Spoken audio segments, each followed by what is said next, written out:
मुंबईमध्ये गेल्या महिन्याभरामध्ये 900हून अधिक झाडं पडल्याच्या घटना तर 1200हून अधिक फांद्या तुटून पडल्या। पालिकेच्या पावसाळ्याआधी फांद्या छाटण्याच्या कामांवर प्रश्नचिन्ह।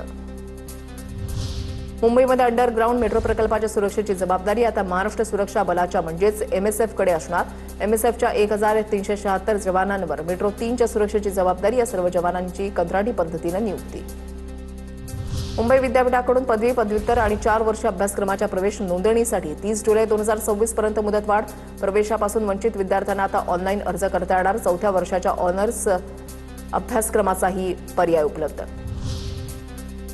मुंबईतील 200 इमारतींचा पुनर्विकास रखडला। हजारो रहिवाशांचा जीव टांगणीला। सामाजिक न्याय खात्याचा अडथळा। सर्वोच्च न्यायालयाच्या निकालाकडे रहिवाशांचं लक्ष। पुण्यामधील 5 प्रसिद्ध रक्तपेढ्यांचे परवाने निलंबित। एफडीएनं केलेल्या तपासणीमध्ये नियमांचं उल्लंघन केल्यामुळे कारवाई करण्यात आली। औंध जिल्हा रुग्णालयामधील मेट्रो रक्त केंद्राचा परवाना निलंबित। खाद्यपदार्थांबाबत सर्वाधिक तक्रारी पुणेकरांकडून। भेसळ आणि खाद्यपदार्थांबाबत इतर कोणती तक्रार करण्यासाठी एक हॅशबोर्ड तयार।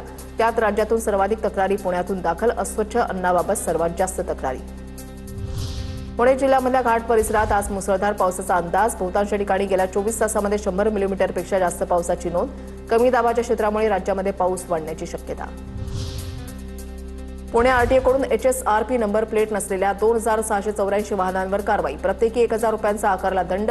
अशा वाहनांची आरटीओमधील काही कामंही तात्पुरती बंद। 1 एप्रिल 2019 पूर्वी नोंदणी झालेल्या वाहनांना एचएसआरपी बसवणं बंधनकारक। पुणे पालिकेच्या सदनिका, इमारती आणि जागांची मालमत्ता कराची तब्बल 35 कोटींची थकबाकी थकली। पुणेकरांकडून पालिका मालमत्ता कर आणि पाणीपट्टी वसुलीसाठी जप्तीची कारवाई करते। पण आता पुणे महापालिका कारवाई करणार का असा प्रश्न उपस्थित। देश विदेशातल्या टॉप 9 बातम्या पाहूयात। राम मंदिर ट्रस्टमधील कथित आर्थिक गैरव्यवहाराच्या आरोपांची स्वतंत्र चौकशी करा। राहुल गांधी, मल्लिकार्जुन खरगेंचं पंतप्रधान मोदींना पत्र। ट्रस्टच्या आर्थिक व्यवहारांची सर्वंकष आणि निष्पक्ष चौकशी करण्याचं पत्रातून आवाहन।